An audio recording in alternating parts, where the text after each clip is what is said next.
पाहिजे. आणि मग माझा शेवटचा मुद्दा असा की महाविद्यालयातनं शाळातनं नाटक शिकवताना नाटकाचा प्रयोग करण्याकडे मुलांना आपण स्फूर्ती दिली पाहिजे, उद्युक्त केलं पाहिजे की नाटकाचा प्रयोग करून बघा तुमच्या ह्याच्यात. मग आपण शाळेमध्ये एका लहानच्या अवकाशात सुद्धा ते करू शकतो. परंतु मुलांना नाटक कसं बघायचं, त्याचा सेंद्रिय अनुभव कसा घ्यायचा, कसा असतो, किती शक्यता नाटकामध्ये त्यात दडलेल्या असतात हे लहानपणीच त्या मुलांना कळून येईल. आणि मग मनाच्या रंगमंचावरचं नाटक आणि प्रयोगातलं नाटक याच्यामध्ये काही फार मोठं द्वैत आहे आणि त्याकडून विरुद्ध गोष्टी आहे, एक प्रकारचं त्यांचं शत्रुत्व आहे. अशा ज्या टोकाच्या भूमिका घेतल्या जातात त्या घेतल्या जाणार नाहीत एवढंच माझं म्हणणं आहे. मी आपल्याला सांगितल्याप्रमाणे अनुभवात काही पत्र बोललेलो आहे, उदाहरणं देत बोललेलो आहे, सैद्धांतिक मांडणी केलेली नाही. मतभेद असू शकतात आणि ते जर झाले तर मला आवडेल. धन्यवाद. माझ्यासमोर बसलेले 100 सुधीजन, वामन, माधवजे, बाहेर खूप आपला स्वागत करणारे मित्रमंडळी, माझ्या राईट हँडला बसलेले आपले प्रत्येक आपली भूमिका बजावणारे साथीदार, मी साधना ट्रस्टचा आभारी आहोत की मला माझा अनुभव सांगण्यासाठी या व्यासपीठ उपलब्ध करून दिलेली आहे. नाट्य प्रशिक्षण, नाट्याध्यापन हे पुस्तकातलं नव्हतं, तर मी माझा अनुभव जे आहे ते आपल्या समोर मी मांडणार आहे. पहिल्याच 2 वर्षात आहे की नाटक आणि नाट्य प्रशिक्षण त्यावर भाषण करावं की संवाद करावं.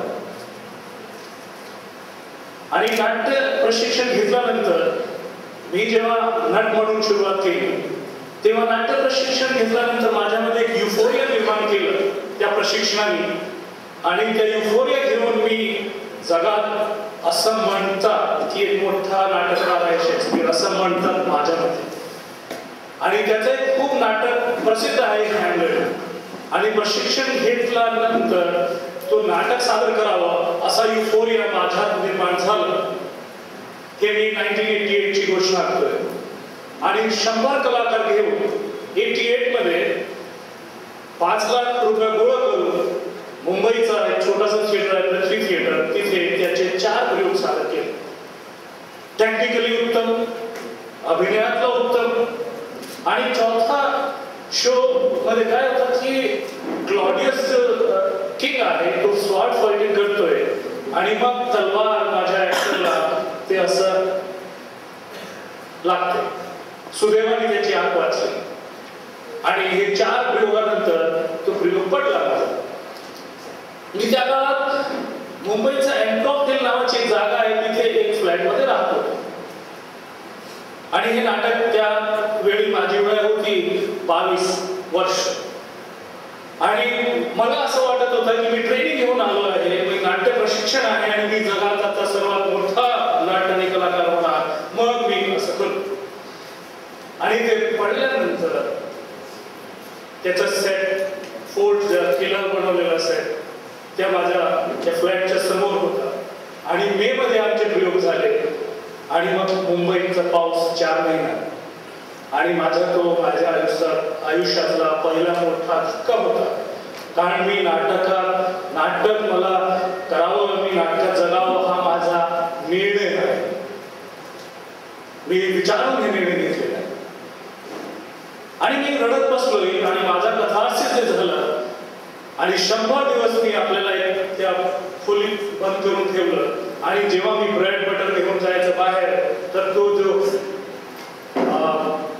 टपरी मुंबईला म्हणतात की जो ब्रेड बटर सिगरेट पान सगळं तो मला विचारायचं काय साहेब तुमचं नाटकाचं काय, तुमचं नाटकाचं काय. आणि ते मला असं वाटतं की काय हे माझ्या घावावर काय ते मीठ टाकतं का. आणि मला खूप राग यायचं. पण हे सगळं हळद ऐकून हळूहळू ऐकण्याची माझी सवय झाली. आणि एक दिवस मी बाहेर पडलो आणि त्यानं मला परत विचारलं की तुमचं नाटकाचं काय? आणि तेव्हा पहिल्यांदा मी त्या माणसाचं वाक्य ऐकलं की हा माणूस बोलतोय की तुमचं नाटकाचं काय? म्हणजे मी जे नाटक करतोय त्यामध्ये तो नाही आहे. आणि मला जे प्रशिक्षण दिलं गेलेलं आहे, कदाचित ते माझी चूक असेल मी घेतलेलं, की ते प्रशिक्षण देताना मला नाटकाची क्राफ्टमॅनशिप दिली, मला नाटक कसं करायचं दिलं, मला मंच काय असतं ते दिलं, पण मला दृष्टी दिली नाही. आणि म्हणून मी माझ्या स्वतःला खूप प्रश्न विचारले की जगातला नाटक म्हणजे काय, थिएटर म्हणजे काय, आणि एक संकल्पना की मी यापुढे नाटक जेव्हा करणार त्याचं एक नाव आहे, त्याचं एक ध्येय आहे, ते म्हणजे थिएटर ऑफ रेलेव्हन्स. म्हणजे मी नाटक जे करणार त्याचं ध्येय असं आहे की मी माझ्या नाटकाचं ध्येय ठरवून करणार, मी नुसतं नाटक करणार नाही. आणि त्या नाटकाची त्या धोरणाची 5 संकल्पना आहे. म्हणजे एक मी जाहीर करतोय की मी असा नाटक करणार जो माणसाची माणुसकी आणि त्याची सृजनशीलता त्याच्या बेटरमेंटसाठी प्रतिबद्ध आहे. मी असं थिएटर करणार जे चौकटी तोडून बाहेर काढतो. मी फक्त कर्मणूक मर्यादित थिएटर करणार नाही. मी असं थिएटर करणार आहे जो फक्त प्रेक्षकामध्ये टाळी वाजवण्याची संधी देणार नाही, पण टाळी वाजवताना तो घरी जाऊन त्या थिएटरला स्वतःला जगण्याचा माध्यम म्हणून आपला अंगीकार करून घेणार का. असं 12 ऑगस्ट 1992 रोजी मी जाहीर केलं. आणि ह्या एवढं वर्षात 20 वर्षात मी प्रत्यक्ष 2 लाख लोकांपर्यंत आपलं एकमेकाशी संवाद साधून आपला अनुभव सिद्ध केलेला आहे, साध्य केलेला आहे. त्याच्याकडून मी शिकलो. ह्या आपल्या उद्घाटन करताना आपले उद्घाटन म्हणले मी नाटकाचा माणूस नाही आहे. म्हणजे नाट्य प्रशिक्षण असावं जे हे क्लिशेज आहे, जे भ्रम आहे त्याला तोडावं. म्हणजे उदाहरण असं आहे की मी जगतोय, माझं शरीर आहे, डोळा आहे, आणि माझेच प्राण मला विचारतात तुझ्या जीवनाशी माझा काय संबंध आहे. अरे जेव्हापर्यंत प्रेक्षक नाही आहे तेव्हा पण नाटक कसं होईल. तर असं कसं म्हणतात तुम्ही की माझ्या नाटकाचा काय संबंध आहे. तुमच्या संबंध आहे म्हणून आम्ही सादर करतोय नाटक. आणि तुम्ही हे म्हणून की मी नाटकाचा माणूस नाही आहे, तुम्ही तुमची जबाबदारी पासून मोकळे होत नाही आहे. तर हे दृष्टी निर्माण करणारा नाट्य प्रशिक्षण असावा की थिएटर ऑफ रेलेव्हन्स नाट्य सिद्धांताप्रमाणे दर्शक प्रेक्षक हा सर्वात मोठा रंगकर्मी, ह्याची जाणीव आपल्याला व्हायला हवं. आणि जेवढे प्रशिक्षण आहे त्या प्रशिक्षणामध्ये ह्याचा भर देणं गरजेचं आहे. दुसरं, जेव्हा आपण नाट्य प्रशिक्षण म्हणतोय तेव्हा हे समाजात गैरसमज आहे की नाट्य प्रशिक्षण म्हणजे फक्त अभिनय शिबिर. हे अभिनय नाट्य प्रशिक्षण म्हणजे फक्त आणि फक्त अभिनय नसतं. आणि मी नट म्हणून सुरुवात केली, नटाला मला खूप प्रेम आहे, पण मला जाणवलं की नट हा फक्त नाटकाचा किंवा थिएटरचा चेहरा आहे, शरीर आहे, पण त्याची आत्मा नाही. त्याची आत्मा प्रेक्षकाकडे आहे, जीवनाकडे आहे. आणि त्या प्रेक्षकाचा जीवनामध्ये घडत असलेला जीवनाला एक पाठ तयार करून जेव्हा नाटककार किंवा लेखक आपल्या समोर ठेवतोय तो म्हणजे त्याला आत्मीय करण्याचा एक सूत्र आहे. आणि त्या आत्मीय करण्याच्या सूत्रामध्ये निर्देशक जेव्हा त्याला आकार देतोय, त्याला साजरा करतोय, त्यावेळी नटाची भूमिका आहे. तर प्रशिक्षण जेव्हा आपण देतोय तेव्हा हे दृष्टी की फक्त नट म्हणून थिएटर करतो. आणखी एक गोष्ट आहे की आपण नाट्य प्रशिक्षण मध्ये हे 2 विषय आहेत. एक म्हणजे नाट्य आणि दुसरा म्हणजे प्रशिक्षण. आणि हे खूप चॅलेंजिंग आर्ट आहे. म्हणजे आपल्यामध्ये कला जागा करण्याची कला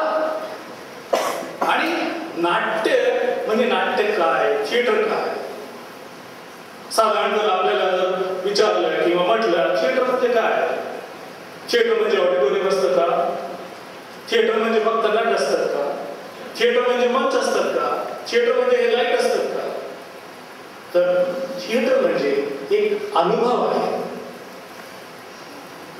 म्हणजे इनव्हिजिबलला विजिबल करणे आणि विजिबलला इनव्हिजिबल करणे आणि त्याच्या नंतर जे आपला सोबत राहतोय ते आपल्या घरीपर्यंत आपल्या आयुष्यात येतोय, तो म्हणजे एहसास, तो म्हणजे अनुभव.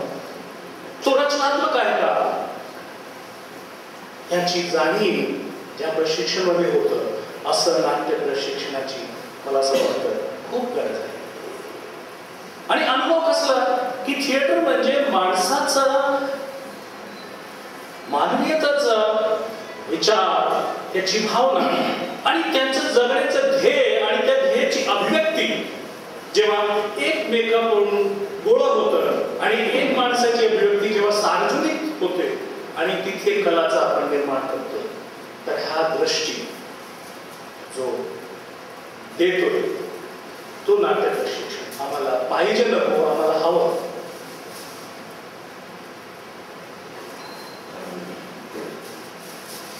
हे बहुत गरजेचं आहे.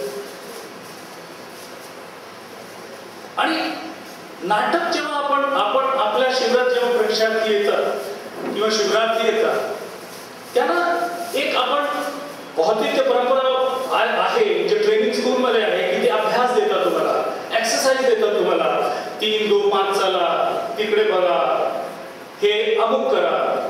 ह्या पद्धतीनं बदलण्याची कुठेतरी गरज आहे.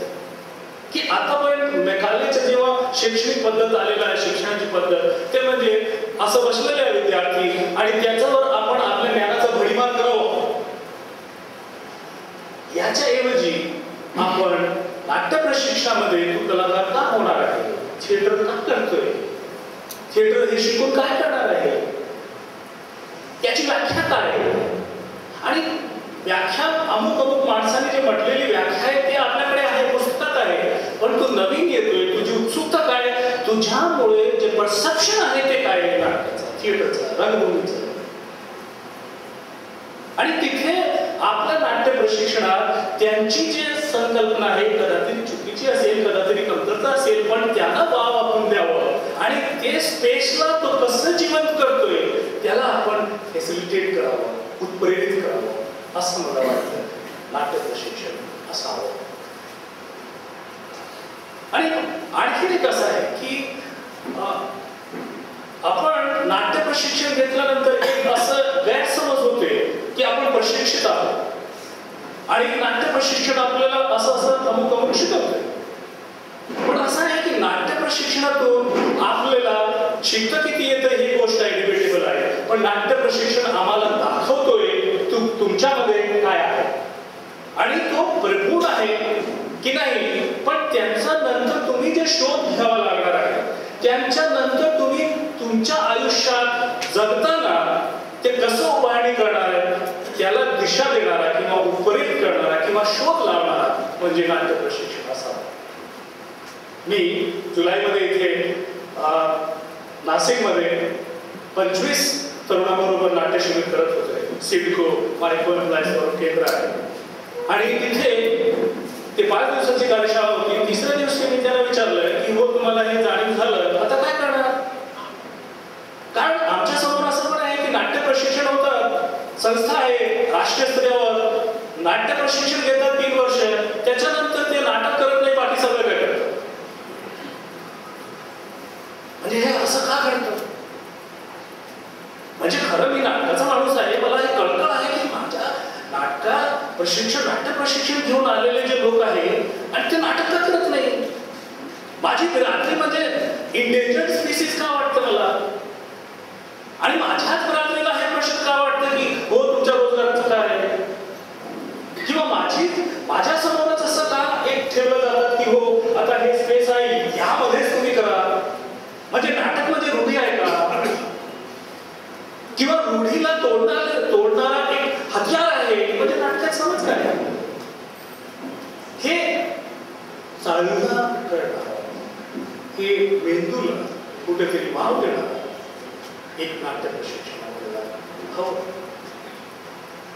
आणि आज खरोखर जेव्हा काल एक आमचे विद्वान मित्र म्हणत होते की क्रिएटिव्ह करण्यासाठी आता तिसरा युद्ध कधी होणार, युद्धाशिवाय होणार नाही, हा चुकीचा आहे. ज्या देशात 10 लाख मुलीला गर्भात पाडून मारलं जातं, जिनोसाइड होतं, तुम्हाला युद्धाची आणखी काय गरज आहे? म्हणजे शोषित करणारे जे जीव आहे त्याला तुम्ही म्हणतात की मुलं भारताचे किंवा सिव्हिलाइज आपण म्हणतात, ते असं 20 कोटी मुलं मोठ्या बालपण हरवून राहिले आणि त्या सिव्हिलाइज जगात आम्ही फक्त कमर्शियल आहे, माझी उपजीविका आहे, मी करमणूक करतोय. म्हणजे नाटकाचं ध्येय काय? म्हणजे काय आपण पेट्रोलियम यासाठी काढतोय की आपण आपल्याला झेडी लावायचं आहे? म्हणजे नाटकाची भूमिका आहे आणि कदाचित तो नाटकाचा सूत्रपात आहे की मी माणूस म्हणून कसं जगू आणि माणूस म्हणून जगण्यासाठी प्रेरित करणारा, कलावंत घडवणारा नाट्य प्रशिक्षण आपल्याला हवं. मित्रांनो, सांगण्यासारखा खूप आहे आणि आपला करून ऐकण्यासारखा खूप आहे.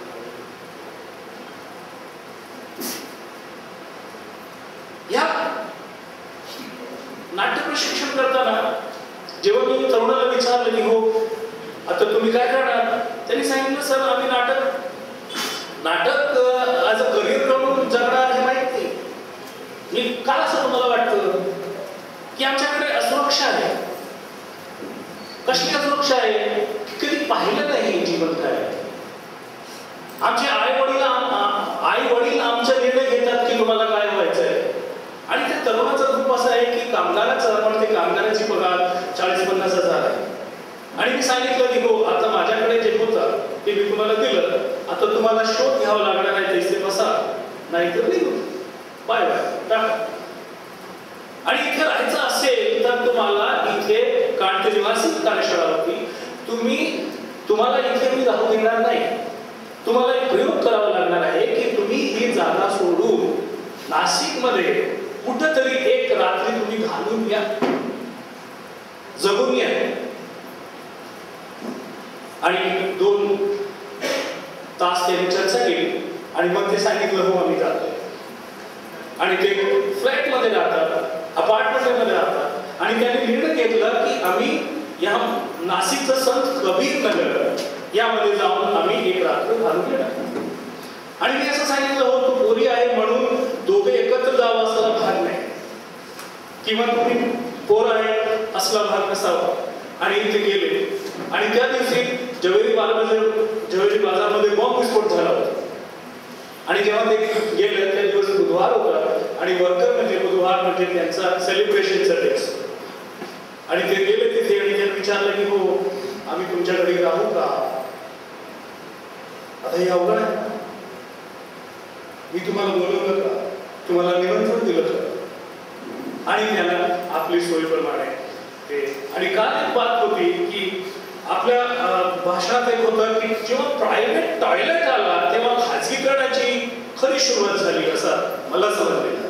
आणि मी त्याने निमित्त सांगितलं की हो तिथे निवृत्त होऊन या, म्हणजे तिथे टॉयलेट जे आहे त्याचा वापर करून तुम्ही या, नाही तर मी इथे संभाजी स्टेडियम मध्ये येताना तुम्हाला सांगणार की पळून या 5 किलोमीटर. आणि तेव्हा आल्यानंतर ते सकाळी आले आणि तेव्हा त्यांनी 3 दिवस जे अनुभव सांगितला ते हृदयविदारक आहे. ते म्हणजे असं सांगितलं की सर माझ्या घरी कोणी आलं तर मी त्यांना किती वाईट परिस्थिती असू द्या माझ्या बेडरूम मध्ये मी घेणार नाही. म्हणजे जे उन्मुक्तता आहे ते कुठे हरवली आपली. अपार्टमेंट म्हणजे आज कुठे राहतोय रे लोखंडवाला कॉम्प्लेक्स. म्हणजे काय झालं, जीवन कॉम्प्लेक्स झालं का. किंवा आपण बोलतो की संस्कार आहे आपल्याकडे, मराठीमध्ये नाटक पाहण्याचा संस्कार आहे. पण एक प्रश्न माझ्या मराठी थिएटरमध्ये मला असं वाटतं संस्कार आहे पण नाटक प्रगतिशील आहे का. आम्ही नाटकातून चालना देतो की नाटक एक कॉमेडिफिकेशन म्हणजे एक प्रोडक्ट म्हणून सादर करतोय का. असं वेड्या तोडणारा, असं पूर्वग्रह तोडणारा, असं प्रसरशन तोडणारा एक नाट्य प्रशिक्षण आपल्याला हवं. आणि मित्रांनो, हे मला छान वाटतं की आपण सांगायला छान वाटतं की मी जेव्हा एक नाटक लिहिलेलं मेरा बचपन, त्यांचे 2000 पर्यंत आपण मोजलं की 12,000 प्रयोग झाले. आणि त्या प्रक्रियेमध्ये सामील होऊन ह्या देशातले 50,000 बालमजुरी सोडून शाळेला जातात. आणि बिना कोई सरकारी मदत, गैर सरकारी मदत, फॉरेन फंडिंग याच्याशिवाय. म्हणजे मी असं सांगतोय की ह्या जीविकाची दृष्टी तोडणारा एक प्रशिक्षण आम्हाला हवं, जे आम्हाला प्रतिबद्ध करतोय, आम्हाला जगवण्यासाठी शिकवतोय, असा प्रशिक्षण आम्हाला हवं. विषयाची हातळी करताना एक आधी दृष्टी निर्माण करावं. दुसरा मग थिएटर काय आहे हे विषय त्याला कळून घ्यावं. मग प्रेक्षक हा मोठा एक रंगकर्मी आहे. मग नाटककाराला काय काय वाटतं, त्याला काय, आता बरेच प्रशिक्षण होतात पण नाट्यलेखन याचं प्रशिक्षण होत नाही. प्रशिक्षण होऊ द्या, याचा संवाद होत नाही. आणि